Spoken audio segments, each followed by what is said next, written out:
अस्सलामुअलैकुम। उमर अकेडमी में खुशामदीद। उम्मीद है आप सब बिल्कुल खैरियत से होंगे। तो आज हम आपको अपने केमिस्ट्री के 8 चैप्टर का लास्ट लेक्चर एक्सप्लेन करेंगे। और आज के हमारे लेक्चर में जो हम सीखने जा रहे हैं उसमें हम आपको इलेक्ट्रोकेमिस्ट्री के पायोनियर माइकल फ्राडे के लॉस एक्सप्लेन करेंगे। साथ साथ अब तक हमने जो कुछ भी इस चैप्टर में पढ़ा है और सीखा है उन तमाम कंसेप्ट्स को देखेंगे कि आया इलेक्ट्रोलाइसिस और ये इलेक्ट्रोकेमिस्ट्री हमारे प्रैक्टिकल लाइफ में कितना ज़्यादा अहम किरदार अदा करती है, आखिर इसका इस्तेमाल हमारी आम ज़िंदगी में कहाँ कहाँ होता है। तो ये सब इंशाअल्लाह ताला आज के लेक्चर में हम सीखेंगे। तो सबसे पहले बिस्मिल्लाह पढ़ते हैं और चलते हैं माइकल फ्राडे के लॉज ऑफ इलेक्ट्रोलाइसिस की तरफ। आपको इस डायग्राम के अंदर यहाँ पर दो साइंटिस्ट नज़र आ रहे हैं। तो ये जो राइट साइड पर जो इस में जो हैंडसम से नौजवान साहब खड़े हुए हैं ये हैं आपके माइकल फ्राडे साहब। और जो आपको लेफ़्ट साइड पर जो ये नज़र आ रहे हैं सेहतमंद से बुज़ुर्ग, इनका नाम है डैनियल। ये दोनों हमारे पास बहुत ही इंपॉर्टेंट एक केमिस्ट गुजरे हैं जिन्होंने इस चैप्टर के अंदर हमें, डैनियल साहब ने डैनियल सेल एक्सप्लेन किया है और माइकल फ्राडे ने हमें फ्राडे के दोनों लॉस इलेक्ट्रोलाइसिस के एक्सप्लेन किए।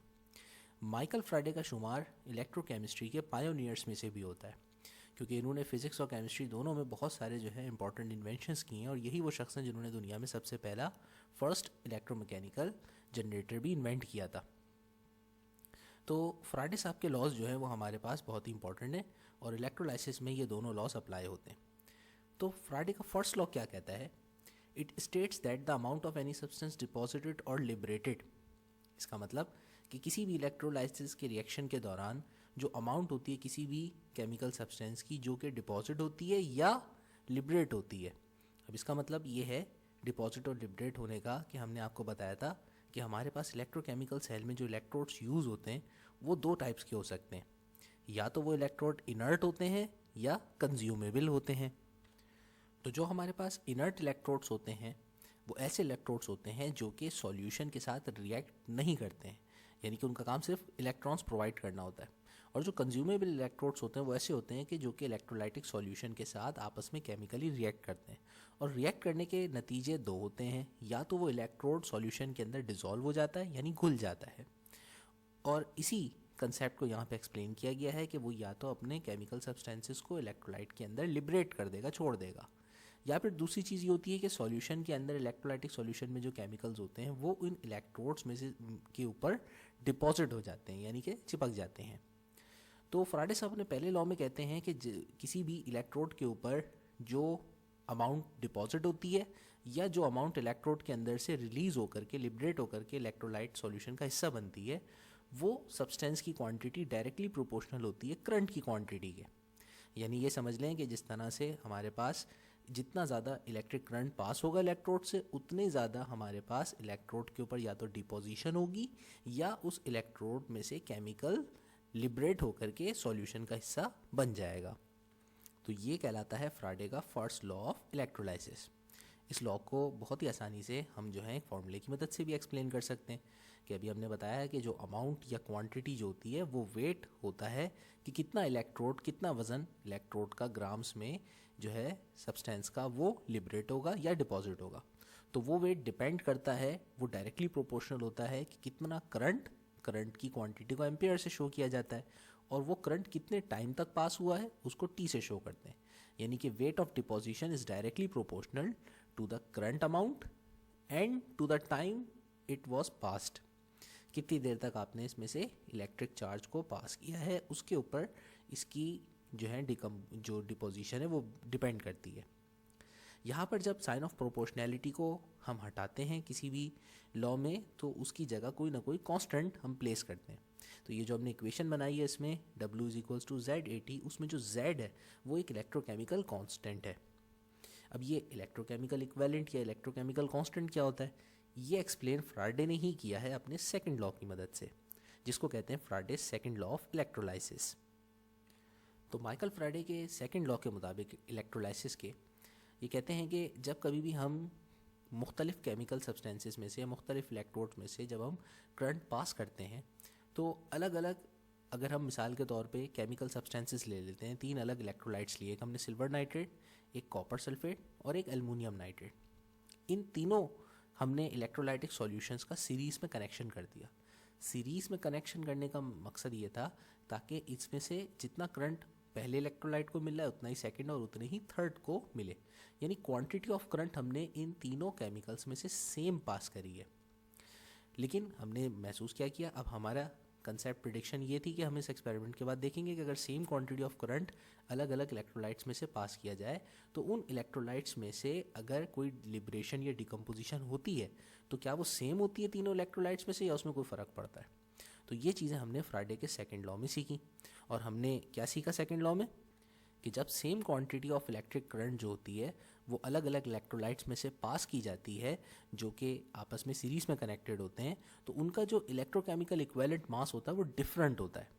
यानी कि यहाँ आप देख सकते हैं कि जितना करंट हमने सिल्वर नाइट्रेट को दिया उतना ही कॉपर सल्फेट को भी दिया, लेकिन उसकी जो आयोनिक डिकम्पोजिशन और डिपोजिशन हुई है इलेक्ट्रोड्स के ऊपर वो बिल्कुल डिफरेंट है। सिल्वर जो है जब करंट पास होता है उसमें से तो वो 108 ग्राम्स की जो है डिपोजिशन करता है, लेकिन कॉपर सल्फेट में से अगर यही क्वांटिटी ऑफ करंट जितनी यहाँ पास की थी जब इस सॉल्यूशन से पास करते हैं तो वो 31.75 ग्राम्स डिकम्पोजिशन करता है यानी डिपोजिशन। इसी तरीके से एल्युमिनियम नाइट्रेट सिर्फ 9 ग्राम की डिपोजिशन करता है। तो सेम करंट पास करने से इन तीनों इलेक्ट्रोलाइटिक सॉल्यूशंस का रिएक्शन डिफरेंट हुआ, यानी इनकी इलेक्ट्रोलाइसिस सेम नहीं हुई। ये बिल्कुल ऐसे ही है, देखें जैसे कि हम मुख्तलिफ स्टूडेंट्स होते हैं उनकी अलग अलग लर्निंग कैपेबिलिटीज़ होती हैं। किसी बच्चे के लिए एक ही काम उसको करने के लिए चंद घंटे ही बहुत होते हैं, कुछ जीनियस स्टूडेंट्स होते हैं वो तो चंद मिनटों में ही काम कर लेते हैं, और कुछ स्टूडेंट्स जो होते हैं वो स्ट्रगल करते हैं, उनको टाइम लगता है उस चीज़ को समझने में या उस किसी पर्टिकुलर होमवर्क को परफॉर्म करने में, लेकिन काम तीनों के तीनों करते हैं, लेकिन तीनों की स्ट्रगल डिफरेंट होती है। इसी तरीके से बिल्कुल केमिकल्स के अंदर भी केमिकल नेचर्स की डिफरेंस की वजह से हमारे पास जो इलेक्ट्रोलाइटिक सॉल्यूशंस होते हैं उनकी डिपोजिशन या उनकी लिबरेशन का रेट जो होता है वो डिफरेंट होता है। तो हमने same quantity of current pass करके ये चीज़ साबित करी। तो ये माइकल फ्राडे ने ये फिनोमेना सबसे पहले एक्सप्लेन किया था और नोटिस किया था, तो उसको हम फ्राडे का सेकेंड लॉ ऑफ इलेक्ट्रोलाइसिस कहते हैं। इसी तरह फ्राडे ने इलेक्ट्रोकेमिस्ट्री के अंदर कुछ इंपॉर्टेंट कंसेप्ट्स को भी एक्सप्लेन किया था, तो एक नज़र उनकी तरफ भी हो जाए। अब ये हम जब कभी भी इलेक्ट्रोकेमिस्ट्री का जो है एडवांस लेवल पर भी टेक्स्ट स्टडी करेंगे तो ये कुछ वर्ड्स हैं जो बार बार हमारे सामने आएंगे, जैसे एम्पेयर, कूलम, फ्राडे या इक्विवेलेंट मास। तो इनकी डेफिनेशन भी फ्राडे साहब चाहते हैं कि आप अच्छी तरीके से जो है समझ लें और इसी लेवल पर अभी इसको ध्यान में रखें। तो जब बात की जाए इक्विवेलेंट मास की, तो इक्विवेलेंट मास का मतलब होता है कि ये वो वज़न होता है जिसको हम ग्राम्स में रिप्रेजेंट करते हैं, जो कि प्रोड्यूस होता है, यानी कि वही वाली बात कि लिबरेट होगा या डिपॉजिट होगा जब किसी भी इलेक्ट्रोलाइटिक सॉल्यूशंस में से 96,500 कूलम्स का चार्ज पास होता है। तो जब आप 96,500 कूलम्स का चार्ज पास करेंगे किसी इलेक्ट्रोलाइट से तो कितना उसका वज़न डिपॉजिट या लिबरेट होगा, उस वज़न को इक्विवेलेंट मास कहते हैं। अब इस डेफिनेशन के अंदर एक वर्ड यूज़ हुआ है जिसको हम कहते हैं कूलम्स। तो अब आप कूलम्स की डेफिनेशन की तरफ आ जाइए। कूलम जो होता है वो इलेक्ट्रिक चार्ज को मेजर करने का ऐसा यूनिट है। ऐसा यूनिट का मतलब स्टैंडर्ड यूनिट है। और कूलम का मतलब है कि quantity of charge when 1 ampere of current is passed for 1 second. कि अगर आप करंट की मिकदार जो कि 1 एम्पियर है, करंट मतलब फ्लो ऑफ इलेक्ट्रॉन्स, अगर 1 सेकेंड तक 1 एम्पियर के करंट के बराबर अगर आप वो चार्ज पास करते हैं तो उसको हम 1 कूलम कहते हैं। यानी 1 कूलम चार्ज का मतलब है कि 1 एम्पियर इलेक्ट्रॉन्स 1 सेकेंड तक अगर किसी वायर में से पास हों किसी पॉइंट से तो वो कहलाएगा 1 कूलम। अब जिस तरह से 1 कूलम, इसी तरीके से अगर हम ये 1 की जगह 96,500 कूलम्स जब पास करते हैं किसी भी इलेक्ट्रोड में से तो फिर इतना कूलम चार्ज पास होने पर जो मास डिपॉजिट या लिबरेट होता है उस इलेक्ट्रोड पर वो इक्विवेलेंट मास कहलाता है। अब ये काफ़ी बड़ी क्वांटिटी है 96,500, तो उसको बार बार लिखना या प्रोनाउंस करना हमारे लिए आसान नहीं था। तो लिहाजा हमने किया ये कि हमने अपने इस जीनियस माइकल फ्राडे के जो है एजाज़ के ऊपर इस क्वांटिटी को एक नए यूनिट से रिप्रेजेंट किया जिसका नाम रखा हमने फ्राडे कांस्टेंट या सिंपली फ्राडे। तो जब हम 96,500 कूलम चार्ज की बात करते हैं तो उसको हम एक आसान तरीके से फ्राडेस की सूरत में भी लिख सकते हैं, यानी ये यूनिट की इंटर कन्वर्जन है कि 96,500 coulomb is equivalent to 1 faraday charge. अब आखिरी जो हमारे पास यूनिट है वो फ्लो ऑफ इलेक्ट्रॉन्स की मेजरमेंट के लिए यूज़ होता है जिसको हम कहते हैं एम्पेयर। कि कितने इलेक्ट्रॉन्स हमारे पास किसी भी जो है सेकंड्स में एक वायर्स में से पास होते हैं। तो ये करंट को या फ्लो ऑफ इलेक्ट्रॉन्स को मेजर करने का हमारा जो स्टैंडर्ड यूनिट है उसको हम एम्पियर कहते हैं। तो ऐसा ही इसकी यूनिट डेफिनेशन क्या है करंट की, कि it is defined as the current, ampere is defined as the current when pass through a circuit for 1 second can liberate this much amount of silver from a silver nitrate solution. तो बिल्कुल जिस तरह से coulomb को हमने represent किया था, बिल्कुल यहीं से हम जो है एक एम्पियर को भी रिप्रेजेंट कर सकते हैं कि एक कूलम चार्ज जो 1 सेकंड तक के लिए पास होता है तो वो करंट की 1 एम्पियर की क्वांटिटी को रिप्रेजेंट करता है। अब यहाँ पर आपकी एक छोटी सी कन्फ्यूजन भी दूर करना चाहता हूँ। अब आपने 2 तरह के वर्ड्स अब तक सुने हैं। एक वर्ड जो आपने इलेक्ट्रोकेमिस्ट्री में सुना है बार बार या इससे पहले, वो है चार्ज का, और एक करंट का, जिसका हमने इस चैप्टर में जिक्र किया। अब चार्ज और करंट के दरमियान एक छोटा सा टेक्निकल डिफरेंस है। मैं चाहता हूँ कि आपका वो कंसेप्ट भी क्लियर हो जाए। जब कभी केमिस्ट बात करते हैं चार्ज की, तो वो बात कर रहे होते हैं किसी भी एटम या ग्रुप ऑफ एटम्स की जो कि आयोनिक स्टेट में होते हैं। यानी कि किसी भी एटम या ग्रुप ऑफ एटम्स ने जब इलेक्ट्रॉन्स की गेन और लूज़ की होती है तो उसकी वजह से पार्टिकल्स के डिसबैलेंस होने की वजह से उनके ऊपर या तो नेगेटिव चार्ज ज़्यादा हो जाता है या पॉजिटिव चार्ज ज़्यादा हो जाता है। उस चीज़ को, उस एटमिक आयन को हम चार्ज के वर्ड से रिप्रेजेंट करते हैं। कभी चार्ज कभी आयन का वर्ड यूज़ कर लेते हैं। लेकिन जब हम बात करते हैं करंट की, तो करंट का मतलब होता है फ्लो ऑफ इलेक्ट्रॉन्स। तो याद रखिएगा कि करंट का वर्ड यूज़ हो रहा हो तो करंट का वर्ड शो करता है हमें फ्लो ऑफ इलेक्ट्रॉन्स के बारे में। चार्ज जो होते हैं, जो आयन्स होते हैं, वो सिर्फ और सिर्फ किसी भी इलेक्ट्रिक फील्ड के अंदर फोर्सेस ऑफ अट्रैक्शन या रिपल्जन को फील करते हैं। यानी कि आपके पास पॉजिटिव नेगेटिव चार्ज है और हमने करंट को जब पास किया था तो आपने देखा कि नॉर्मली तौर पे जो हमने इलेक्ट्रोलाइसिस पढ़ी थी वाटर की या सॉल्ट की, तो सोडियम और क्लोरीन आपस में 2 अपोजिट चार्ज रखते हैं, पॉजिटिव नेगेटिव, लेकिन ये आपस में एक दूसरे के साथ अट्रैक्ट होने के बजाय जो इलेक्ट्रिक फील्ड के जो हमारे गिवन चार्जेस थे उनकी तरफ ये अट्रैक्ट हो गए थे। तो किसी भी चार्ज को इलेक्ट्रिक फील्ड के वजह से फ़र्क पड़ता है, लेकिन करंट जो होता है उसको एक के बजाय 2 फोर्सेस की जो है इन्फ्लुएंस जो है महसूस होती है। एक तो इलेक्ट्रिक फील्ड, दूसरी मैग्नेटिक फील्ड से भी करंट पे असर पड़ता है। इसी तरह हमारे पास करंट की क्वांटिटी को, यानी इलेक्ट्रॉन्स कितने फ्लो कर रहे हैं किसी भी वायर से, उसको मेजर करने के लिए हमारे पास यूनिट जो यूज़ होता है वो एम्पियर्स होता है। और किसी भी आयोनिक चार्ज को रिप्रेजेंट करने के लिए या मेजर करने के लिए हम यूज़ करते हैं यूनिट कूलम्स का। ओके, अब आगे चलते हैं और आगे चल करके आपको जो है कुछ इलेक्ट्रिसिटी से रिलेटेड इम्पॉर्टेंट जो हमारे पास यूनिट्स हैं उनको विजुअली दिखाते हैं। देखिए, जब कभी भी इलेक्ट्रॉनिक्स की या इलेक्ट्रिसिटी की बात होती है तो हमारे पास 3 चीज़ों का जिक्र होता है, एक एम्पियर्स का, एक वोल्टेज का और एक रेजिस्टेंस का। जैसे मैंने अभी कहा कि इलेक्ट्रॉन्स कितने किसी भी वायर में से पास होते हैं तो उन इलेक्ट्रॉन्स को रिप्रेजेंट करते हैं यूनिट से हम एम्पियर के। इलेक्ट्रॉन्स को मेजर करने के यूनिट है एम्पियर, कि कितने इलेक्ट्रॉन्स हमारे पास किसी वायर में मौजूद हैं। अब वो जैसे यहाँ देख सकते हैं आप, एम्पियर को किक पड़ रही है वोल्ट की तरफ से। अब वो इलेक्ट्रॉन्स कितनी प्रेशर से मूव कर रहे हैं, उस प्रेशर को हम सिंपली वोल्टेज कहते हैं। तो जब ज़्यादा वोल्टेज का जिक्र हो तो उसका मतलब समझ जाइए कि यही इलेक्ट्रॉन्स बहुत तेज़ी के साथ, बहुत हाई प्रेशर के साथ वायर में से पास हो रहे हैं। ओम रेजिस्टेंस का यूनिट है, ये आप फिजिक्स में पढ़ेंगे, और ये किसी भी वायर की नेचुरल टेंडेंसी होती है कि उसमें से करंट को पास नहीं होने देने की जो सलाहियत होती है, यानी कि उसकी जो रेजिस्टेंस होती है, जो रुकावट बनती है। अगर आप तेज़ दौड़ रहे हो, भाग रहे हो, तो हवा आपके उससे टकराती है और आपकी स्पीड को स्लो करने की कोशिश करती है। इसी तरीके से ये नेचुरल जो मटेरियलिस्टिक प्रॉपर्टी होती है वो रेजिस्टेंस, उसको मेजर करने के लिए ओम से रिप्रेजेंट किया जाता है। अब आगे चलते हैं, हमारे पास हमने जो इलेक्ट्रोलाइसिस का अब तक पढ़ा है, अब हम देखेंगे कि आखिर इन सारे केमिकल कंसेप्ट्स का और जो है हमारे पास प्रैक्टिकल लाइफ में इस्तेमाल कहाँ होता है, यानी इलेक्ट्रोलाइसिस की मदद से हम क्या क्या काम अंजाम दे सकते हैं। तो इलेक्ट्रोलाइसिस का सबसे पहला बड़ा इस्तेमाल जो है वो मुख्तलिफ़ किस्म के केमिकल कंपाउंड्स की फॉर्मेशन में होता है, कि हम इलेक्ट्रोलाइसिस की मदद से मुख्तलिफ़ केमिकल रिएक्शंस करके हम बहुत से केमिकल कंपाउंड्स जो हैं हमारे रोज़मर्रा इस्तेमाल के, उनको लार्ज स्केल पे मैन्युफैक्चर करते हैं। इसी तरह इलेक्ट्रोलाइसिस का एक और बड़ा इस्तेमाल जो है वो है एक्सट्रैक्शन ऑफ मेटल्स, कि इसकी मदद से हम ज़मीन से मुख्तलिफ़ किस्म की जो मादनियात, मिनरल्स और मेटल्स होते हैं उनको हम बहुत आसानी से और सस्ते जो है ना प्रोसेस के ज़रिए हासिल कर सकते हैं।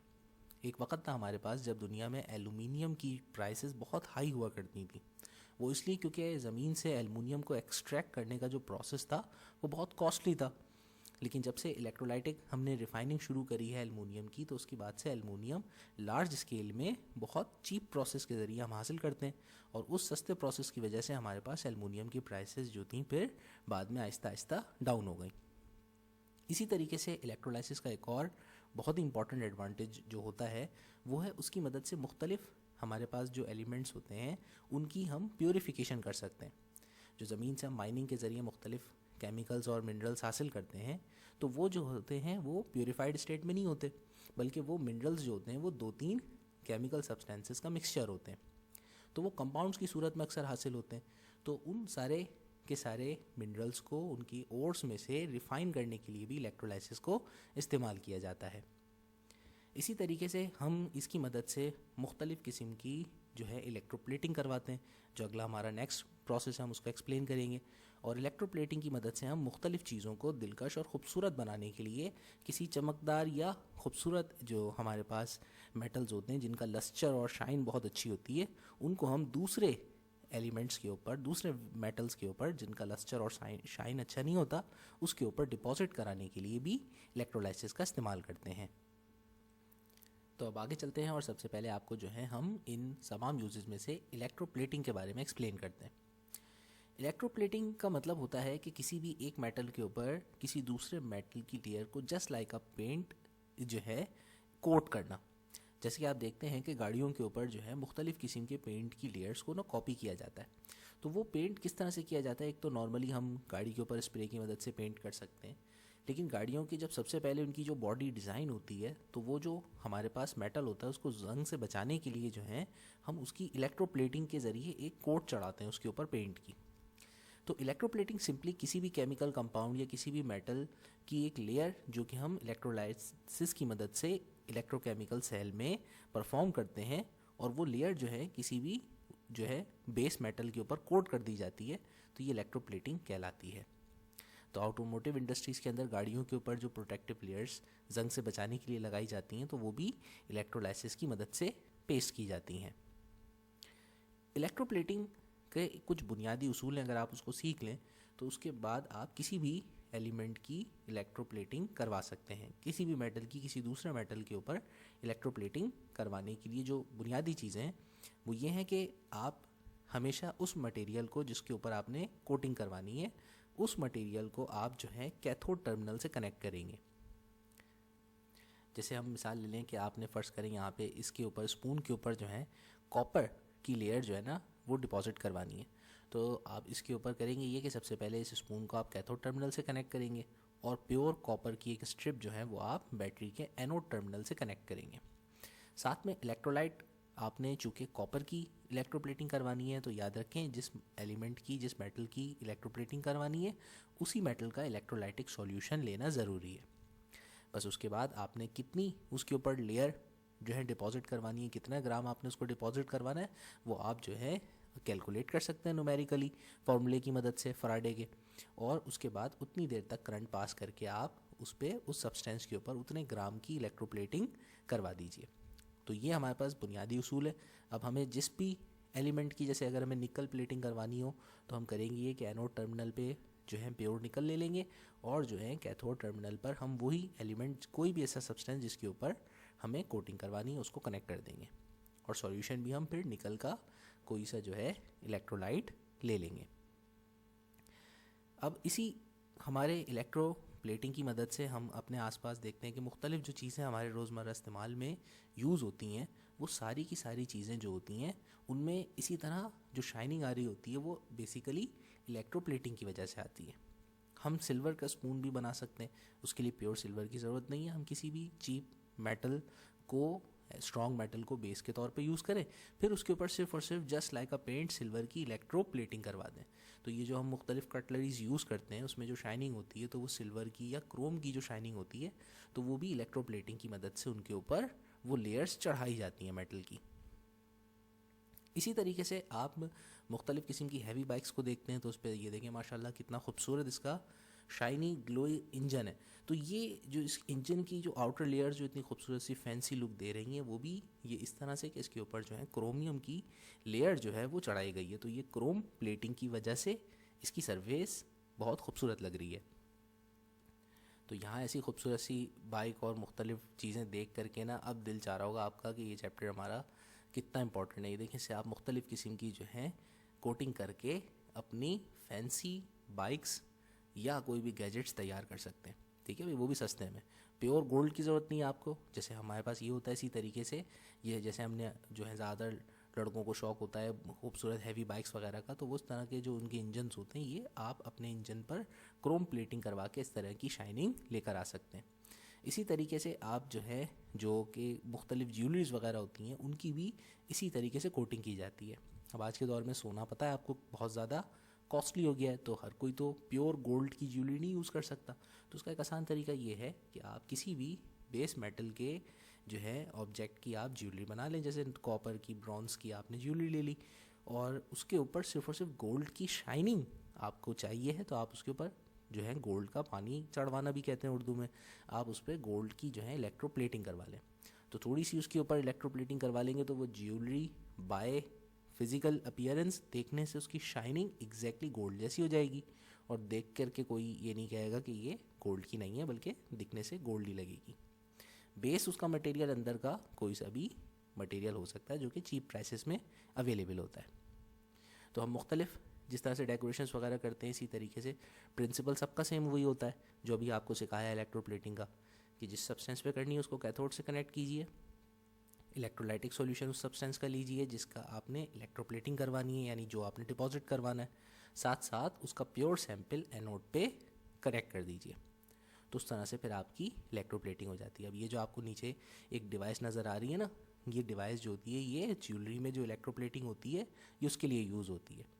अब ऐसा तो नहीं कि आपने बस इलेक्ट्रोप्लेटिंग में लगा करके छोड़ दिया करंट ओपन करके, बल्कि क्या है, गोल्ड की क्वांटिटी को मेजर करके और उसके करंट को मेजर करके कि इतने एम्पियर का करंट इतनी देर तक पास करेंगे तो ये इतने ग्राम डिपॉजिट होगा। तो ये सब कैलकुलेट करके ये इलेक्ट्रोप्लेटिंग की हमारे पास एक टेबल होती है, इससे हम ज्वेलरीज की इलेक्ट्रोप्लेटिंग बहुत आसानी से करवा सकते हैं। और फिर ये देखिए कि खूबसूरत सा इफेक्ट कि ये जो है हमारे किसी भी ऑब्जेक्ट को जो कि नॉर्मल चीप ऑब्जेक्ट हो उसको हम किसी भी हैवी या कि जो एक्सपेंसिव मटेरियल है उसकी लुक इलेक्ट्रोप्लेटिंग की मदद से दे सकते हैं। तो ये तो बड़ा अच्छा इस्तेमाल हो गया हमारा इलेक्ट्रोलाइसिस का। इसी तरह से हमने एक और यूज़ सिखाया था आपको कि इंडस्ट्रीज़ में इसको मेटल्स की प्यूरिफिकेशन के लिए इलेक्ट्रोलाइसिस को यूज़ किया जाता है। तो उसकी मिसाल अब ये देखें, हम आपको ये कॉपर की फैक्ट्री में लेके चलते हैं जहाँ पर कॉपर की प्यूरिफिकेशन होती है। तो कॉपर की प्यूरिफिकेशन किस तरह से होती है कि ये जो कॉपर के आपको ये जो स्लैब्स नज़र आ रहे हैं ये सारे के सारे ये कॉपर है, लेकिन इसके अंदर बहुत सारी इम्प्योरिटीज़ शामिल हैं। अब इसको यहाँ पे इलेक्ट्रोलाइसिस की मदद से इन कॉपर्स की शीट्स को जो है रिफ़ाइन किया जाएगा और इसमें से तमाम इम्प्योरिटीज़ को निकाल करके इस शीट्स में सिर्फ और सिर्फ प्योर कॉपर बचेगा। तो जब इलेक्ट्रोलाइसिस के प्रोसेसेस को गुजारते हैं तो ये देखें इन कारखानों के अंदर, इन फैक्ट्रीज़ के अंदर इलेक्ट्रोलाइटिक प्यूरिफिकेशन हो जाती है कॉपर की। तो ये हमारा इलेक्ट्रोलाइसिस का एक और प्रैक्टिकल यूज़ है जिसकी मदद से हम लार्ज स्केल पे इंडस्ट्रीज़ में मेटल्स को प्योरीफाई करते हैं। अच्छा भाई, अब इसके बाद चलते हैं आगे। तो हमारे पास अब जो नेक्स्ट टॉपिक है वो है सेल्स एंड बैटरीज़ का। तो ये जो आपको अब सबसे पहले जो हम आपको पढ़ाने जा रहे हैं वो जो हमने फ्राइडे के साथ जो एक दूसरे साइंटिस्ट खड़े हुए थे उनका नाम था डैनियल। तो अब हम डैनियल सेल के बारे में सबसे पहले एक्सप्लेन करेंगे। डैनियल सेल जो है ये एक वोल्टेक या गैल्वेनिक सेल की एग्जाम्पल है। यानी अब तक हमने जो इससे पहले इलेक्ट्रोकेमिकल प्रोसेस पढ़े थे उसमें करंट हम प्रोवाइड करते थे और उसके बाद उस इलेक्ट्रोलाइसिस रिएक्शन में हमारे पास इलेक्ट्रोलाइट में केमिकल चेंज वाक़ई होता था। अब हम जिन इलेक्ट्रोकेमिकल सेल्स के बारे में पढ़ रहे हैं ये इसका रिवर्स काम करते हैं। यहाँ ऐसा केमिकल जिनके आपस में इंट्रैक्शन की वजह से हमारे पास इलेक्ट्रिक करंट प्रोड्यूस होता है, तो हम उन सेल्स के बारे में स्टडी करने जा रहे हैं। तो सबसे पहले हम जब डैनियल सेल के बारे में स्टडी करते हैं तो ये 2 हाफ सेल्स के ऊपर मुश्तमिल होता है, यानी 2 आधे आधे सेल जिनके अंदर अलग अलग रिएक्शंस हो रहे होते हैं। एक हाफ सेल जो होता है उसको ऑक्सीडेशन हाफ सेल कहते हैं क्योंकि उसके अंदर ऑक्सीडेशन रिएक्शन हो रहा होता है। और जैसे आप जानते हैं कि ऑक्सीडेशन रिएक्शन में इलेक्ट्रॉन किसी भी एलिमेंट के अंदर से या केमिकल्स में से रिलीज़ होते हैं। तो ये हाफ सेल जो होता है ये वो सेल होता है जिसको जब सर्किट से कनेक्ट करेंगे तो इसके अंदर ऑक्सीडेशन रिएक्शन होगा और ये इलेक्ट्रॉन्स इमिट करेगा। तो यहाँ जो हमने डैनियल सेल में हाफ सेल लिया है ये जिंक का हाफ सेल है और ये जिंक नाइट्रेट का इलेक्ट्रोलाइटिक सॉल्यूशन है। इसमें एक प्योर जिंक की रॉड मौजूद है।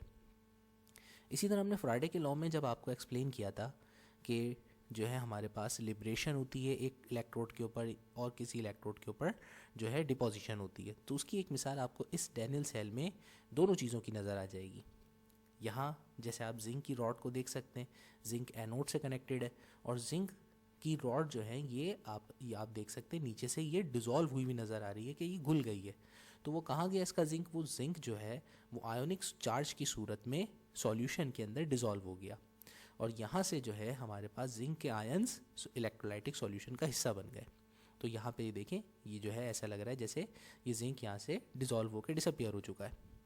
दूसरी जानिब अगर आप कैथोड पे देखें तो ये इसकी सेहत जो है वो थोड़ी सी बढ़ गई है।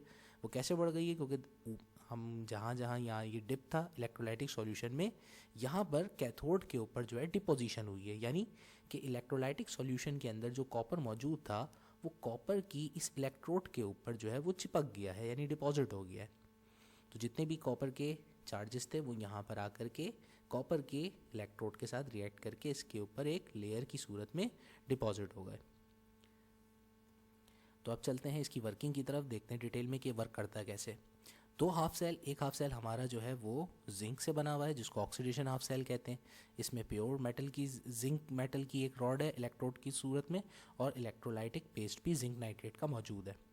इस हाफ सेल को हम एनोड से कनेक्ट करेंगे, जबकि दूसरा हाफ सेल जहाँ पर रिडक्शन रिएक्शन टेक प्लेस होगा वो कॉपर नाइट्रेट का इलेक्ट्रोलाइटिक सॉल्यूशन है और उसके अंदर हमारे पास एक कॉपर मेटल की एक प्योर इलेक्ट्रोड मौजूद है। ये दोनों सेल जो हाफ सेल्स होते हैं ये आपस में कनेक्टेड नहीं होते। जब हम इनको कनेक्ट करेंगे सर्किट कंप्लीट होगा, तब इसके अंदर से इलेक्ट्रोलाइसिस यानी इलेक्ट्रोकेमिकल रिएक्शन शुरू हो जाएगा। इन दोनों सेल्स को कनेक्ट करने के लिए हम एक स्पेशल डिवाइस की मदद लेते हैं जिसको हम सॉल्ट ब्रिज कहते हैं। इस ब्रिज का हरगिज़ ये मतलब नहीं है कि यहाँ पे मौजूद इलेक्ट्रोलाइटिक सॉल्यूशन इस ब्रिज से ट्रांसफ़र होकर के यहाँ पर मिक्स हो जाता है। ना इस जो है हाफ सेल का इलेक्ट्रोलाइट दूसरे हाफ सेल में जाता है, ना दूसरे का इस वाले में, बल्कि ये ब्रिज सिर्फ और सिर्फ इलेक्ट्रॉन्स के ट्रांसफ़र में मदद देने के लिए यूज़ किया जाता है। ये जो सॉल्ट ब्रिज होता है ये पोरस होता है और इसके अंदर किसी सॉल्ट जैसे कि इन दैट केस यहाँ पर हमारे पास सोडियम क्लोराइड का सॉल्ट इसके अंदर मौजूद है। तो ये जेल लाइक पेस्ट की सूरत में इसके अंदर इस ग्लास ट्यूब के अंदर मौजूद होता है और इसके दोनों एंड्स के ऊपर जो है कॉटन की जो है कवरिंग्स होती हैं। तो ये सिर्फ सॉल्यूशन में जब डिप होता है तो ये सिर्फ सर्किट को कंप्लीट करने का काम करता है और फिर इलेक्ट्रॉन्स इस ब्रिज से ट्रांसफ़र होकर के मूव कर सकते हैं, बाकी आयोनिक चार्ज इसमें से मूव नहीं कर सकता। तो जैसा कि हम जानते हैं कि हमारे पास ऑक्सीडेशन में इलेक्ट्रॉन्स लूज़ होते हैं, तो जो जिंक वाली हमारे पास हाफ सेल वाली साइड है तो यहाँ पर ऑक्सीडेशन की वजह से जिंक के इलेक्ट्रॉन्स लूज़ होते हैं और जिंक आयंस की सूरत में अपने इलेक्ट्रोड में से टूट करके सॉल्यूशन का हिस्सा बनता है।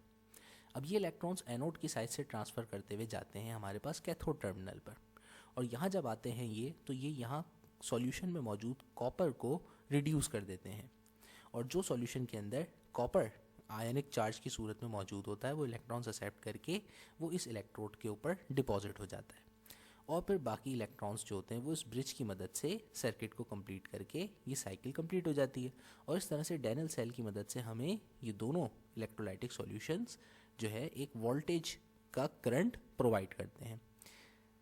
तो ये हमारे पास पहला इलेक्ट्रोलाइटिक जो गैल्वानिक या वोल्टिक सेल है, इसको डैनियल सेल या हाफ सेल भी कहते हैं। जब बहुत सारे सेल्स को आपस में कनेक्ट किया जाता है सीरीज़ के अंदर तो वो एक बड़ी जो है इलेक्ट्रोलाइटिक सेल बन जाते हैं, यानी कि एक बड़ी बैटरी का वर्ड जो यूज़ करते हैं तो बैटरी का मतलब होता है collection of different cells connected in series. तो वो ज़्यादा वोल्ट का करंट हमें प्रोवाइड करते हैं। अब अगला टॉपिक हमारे पास जो है वो है एक्सप्लेनेशन का ड्राई सेल की। ड्राई सेल हमारे पास एक छोटी पोर्टेबल सोर्स है जिसकी मदद से हम जो है किसी भी जो है इलेक्ट्रोलाइटिक सेल को एक जगह से दूसरी जगह बहुत ही आसानी से मूव करा सकते हैं। इसको ड्राई सेल कहते हैं इसीलिए क्योंकि इसमें लिक्विड जो है यूज़ नहीं होता और लिक्विड को साथ कैरी करना इतना ज़्यादा फीजिबल नहीं होता। तो ड्राई का वर्ड इसीलिए इसके साथ यूज़ होता है क्योंकि इसके अंदर इलेक्ट्रोलाइट जो मौजूद होता है वो जेल लाइक सब्सटेंस की सूरत में होता है और उसको इधर उधर मूव करने पे उसके छलकने या गिरने के कोई चांसेस नहीं होते। तो जितने भी हमारे पास नॉर्मल ड्राई सेल्स होते हैं उनकी कुछ इस तरीके से कंपोजिशन होती है कि उनके बिल्कुल सेंटर में एक ग्राफाइट रॉड होती है जो कि कैथोड का काम करती है और इस कैथोड के साथ साथ उसके ऊपर एक ऊपर मेटल की कैप लगी हुई होती है। ये मेटल की कैप जो होती है वो पॉजिटिव टर्मिनल का काम करती है। जो इलेक्ट्रोलाइटिक पेस्ट जो कि करंट प्रोड्यूस करता है उसमें हमारे पास अमोनियम क्लोराइड और मैग्नीज डाइऑक्साइड का पेस्ट मौजूद होता है। साथ में जिंक की केसिंग होती है जो कि एनोड का काम कर रही होती है। तो इसके अंदर भी बेसिक प्रोसेस वही होता है कि जो हमारे पास इलेक्ट्रोलाइट्स होते हैं वो आपस में रिएक्शन होने पर जो है करंट जनरेट करते हैं, यानी कि उनमें से इलेक्ट्रॉन्स प्रोड्यूस होते हैं और वो इलेक्ट्रॉन्स इस जो है हमारी कैथोड की स्ट्रिप की मदद से और जिंक की केसिंग की मदद से एक सर्किट के साथ जब कनेक्ट किए जाते हैं तो फ्लो में आ जाते हैं। तो इस तरीके से ड्राई सेल हमें इन इलेक्ट्रोलाइटिक पेस्ट की मौजूदगी की वजह से करंट प्रोवाइड करता है। अब इसके बाद जो हमारे पास सेल, जब तक हमने दो सेल्स के बारे में पढ़ा और जैसा मैंने कहा था बहुत सारे सेल्स को अगर आप आपस में कंबाइन करें तो एक जो बड़ा हमारे पास एक यूनिट बनता है इलेक्ट्रिसिटी प्रोवाइड करने का केमिकली, उसको हम बैटरी कहते हैं। तो बैटरी सिर्फ सीरीज़ में कनेक्टेड मुख्तलिफ सेल्स का नाम होता है। अब आज के दौर में हमारे पास बैटरीज भी मुख्तलिफ टाइप्स की आ रही हैं। हमारे सिलेबस में तो सिर्फ और सिर्फ हम लेड स्टोरेज बैटरी का जिक्र करेंगे, लेकिन अब हमारे पास जिस तरह एक छोटा ड्राई सेल होता है इसी तरीके से अब हमारे पास बड़ी बैटरीज भी जो होती हैं वो ड्राई या जेल बेस्ड सब्सटेंसेस की मौजूद हैं। काम करने का सबका तरीका एक ही होता है। जैसा कि हम देख सकते हैं इस पिक्चर के अंदर कि यहाँ हमारे पास मुख्तलिफ जो है सेल्स को आपस में सीरीज़ में इंटरकनेक्टेड किया गया है और ये तमाम सेल्स जो हैं हमारे पास वो लेड और लेड डाइऑक्साइड की मदद से बनाए गए हैं। जो हमारे पास प्योर लेड है वो नेगेटिव इलेक्ट्रोड का काम कर रहा है और लेड डाइऑक्साइड जो है वो हमारे पास पॉजिटिव इलेक्ट्रोड का काम कर रहा है। बीच में मुख्तलिफ सेल्स के दरमियान एक प्रोटेक्टिव केसिंग भी होती है जो एक दूसरे से सेल्स के कंटेनर्स को सेपरेट रखती है। साथ में इलेक्ट्रोलाइट के तौर पे इसमें हम डाइल्यूट सल्फ्यूरिक एसिड का इलेक्ट्रोलाइट यूज़ करते हैं। अब ये काम किस तरीके से करती है हमारी बैटरी, ये भी एक्सप्लेन करते हैं आपको।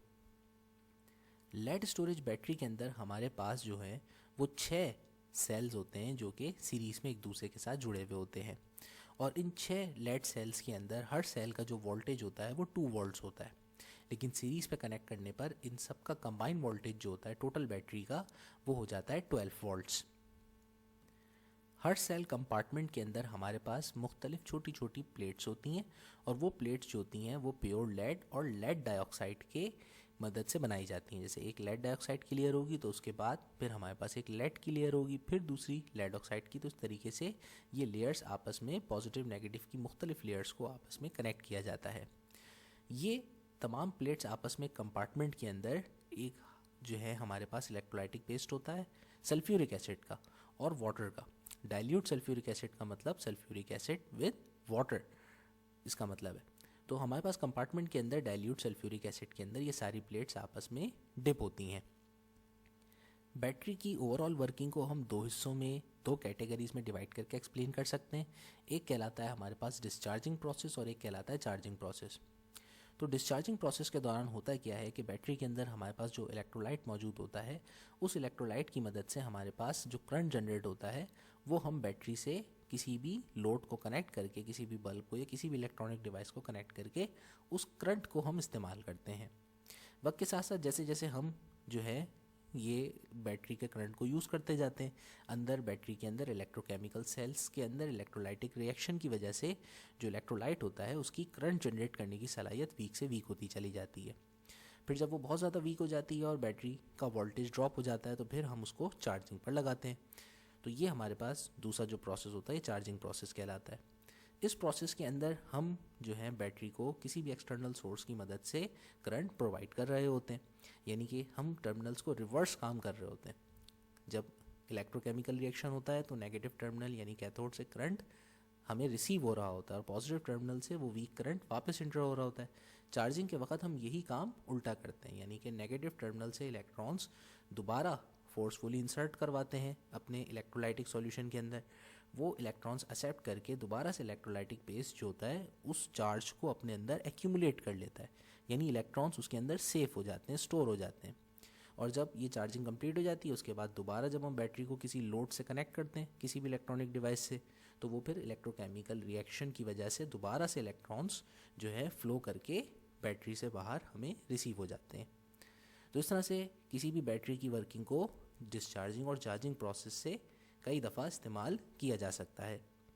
इस दौरान अगर हम मुस्तकिल इस्तेमाल करते हैं बैटरी को, तो इलेक्ट्रोलाइटिक सॉल्यूशन और हमारे पास जो सेल्स होते हैं वो इस्तेमाल के साथ साथ वक्तन फ़वक्तन वीक होते रहते हैं। और अगर हम बैटरी की चार्जिंग और डिस्चार्जिंग साइकिल का ध्यान ना रखें, जैसे कि कभी बैटरी ओवर चार्ज हो जाए, तो उससे जो है बैटरी के मेल फंक्शन का यानी कि उसके ख़राब होने का ख़तरा ज़्यादा बढ़ जाता है। तो अब हम आपको केमिकली इक्वेशन की मदद से समझाते हैं कि ये आखिर इलेक्ट्रॉन्स का डिस्चार्ज और चार्जिंग के दौरान अंदर इलेक्ट्रोलाइट में केमिकली तौर पे क्या हो रहा होता है। तो सबसे पहले हम बताते हैं डिस्चार्जिंग प्रोसेस में केमिकली के तौर पे क्या हो रहा होता है बैटरी में, कि हमारे पास जैसे हमने बताया 2 टर्मिनल्स होते हैं। एक हमारे पास एनोड टर्मिनल होता है जो कि लेड ऑक्साइड का बना हुआ होता है, और जो हमारे पास कैथोड टर्मिनल होता है वो इलेक्ट्रोड जो होता है वो प्योर लेड से बना हुआ होता है। साथ में इलेक्ट्रोलाइट की सूरत में हमारे पास सल्फ्यूरिक एसिड मौजूद है और साथ में कुछ वाटर भी मौजूद है। तो जब हमारे पास डिस्चार्ज साइकिल चल रही होती है तो लेड ऑक्साइड जो होता है ये आयन में डिकम्पोज होता है, लेड के और ऑक्सीजन के। लेड के ऊपर पॉजिटिव चार्ज होता है और ऑक्सीजन के ऊपर नेगेटिव चार्ज होता है।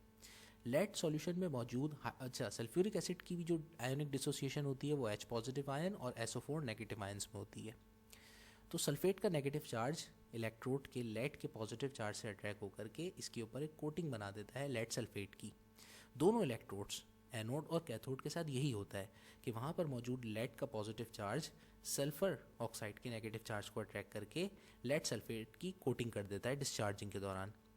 बाकी सल्फ्यूरिक एसिड में से जो बचा हुआ हाइड्रोजन का आयन होता है और लेड ऑक्साइड से निकला हुआ ऑक्सीजन का आयन, ये आपस में मिलकर के वाटर का मॉलिक्यूल क्रिएट कर लेते हैं।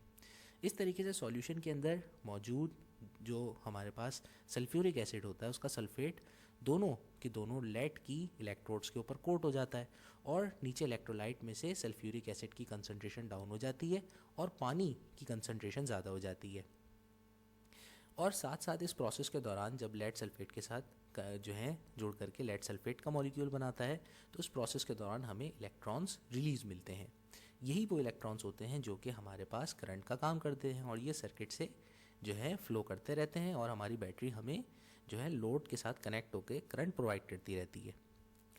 अब उसके बाद जब हम रिचार्जिंग करते हैं तो हम जो है उल्टा प्रोसेस करते हैं कि करंट इस दफ़ा हम प्रोवाइड करते हैं। तो दोनों इलेक्ट्रोड्स के ऊपर हमारे पास पॉजिटिव और नेगेटिव साइड्स के ऊपर इलेक्ट्रोड्स कोटेड होती हैं लेड सल्फेट से। करंट दोबारा प्रोवाइड करने से वो लेड सल्फेट डिकम्पोज हो जाता है और एक साइड पर हमारे पास दोबारा से एनोड के ऊपर लेड ऑक्साइड की फॉर्मेशन होती है, यानी कि वो इलेक्ट्रोड दोबारा से ऑक्सीजन के मॉलिक्यूल को अट्रैक्ट कर लेता है और सल्फेट को सॉल्यूशन में वापस हाइड्रोजन के साथ बॉन्ड बना के सल्फ्यूरिक एसिड की सूरत में वो प्रेजेंट होता है।